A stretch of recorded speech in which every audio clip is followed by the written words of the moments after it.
to fund the government and President Trump's border wall. And it's interesting, Congressman, that Senator Schumer didn't remind the president. Nancy Pelosi said such a bill would not pass the House. She was dead wrong on that one.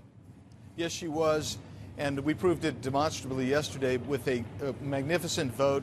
We really carried that across the line. And Mr. Schumer, Senator Schumer, he's, I think, in error here. It is his fault. I think that the Democrats are going to own this, and they should own it. So now to bring it up to date, what happens if the Senate passes some kind of bill with wall funding in it that the president can accept? Would the House then accept that? Well, it depends on how much that money is. I mean, look, a lot of us swallow it and we say we've got to see our spending a lot of money, but the border wall is so important. It's a national security issue. And if they come up and they say we're going to spend $2 billion for it, that's really not enough, because it doesn't even get this thing going and off the ground. We still end up repairing where we've been repairing. We need the full $5 billion. I'd prefer $25 billion, which is closer to the actual cost. So we have to wait and see what the package looks like, because we're hearing rumors, innuendos, all the things that make for good politics and good theater, but we haven't seen anything that the Senate's going to do yet. You know, people want a secure border. It's as simple as that. They want a secure border, and yet it's not secure. Our facilities along the border are overrun. Our border agents are overworked. We need to do something. Has anybody on the Democrat side claimed that the border is secure, that it's not a problem, that no money has to be spent? No. What they did is, a few years ago, most of them voted for a wall and funding, but now they've changed their position, and now they prefer an open borders policy, and they're using this as a wedge issue.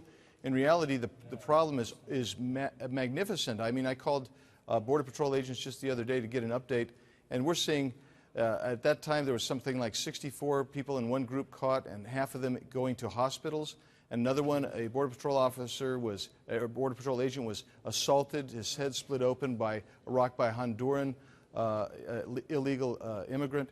These are the problems that they face on a daily basis, where thousands are crossing the Arizona border and all across Texas, Arizona, and California. What do Democrats say when you bring up these? I mean, you're from Arizona. You're from a border state. You have plenty of examples. You hear them. You're an eyewitness probably to some of these examples. What do they say? What excuse do they have when they refuse to fund any kind of securing of the border? They focus on the issue of migrants, and we get it. Some of the places they're coming from are very difficult. Some of them don't have great jobs. But that's what they focus on. They don't focus on the problems that arise here. And I'm just telling you, from a humanitarian point of view, there are literally hundreds of people who die every year trying to get across Arizona, Texas, and California's borders to come here. And I believe a barrier, I believe a wall would actually deter people from coming.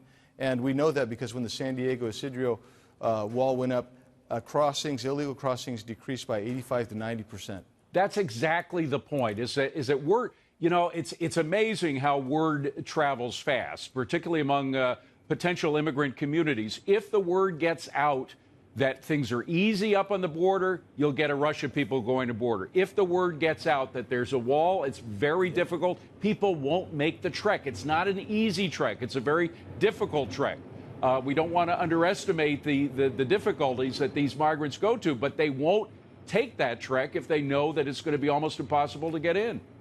That's right. There's a grapevine that goes all the way down to Central America. They know every time Congress even begins to talking about any kind of amnesty, we see a surge at the border, because now they think, oh, if we can get here, we can get this amnesty.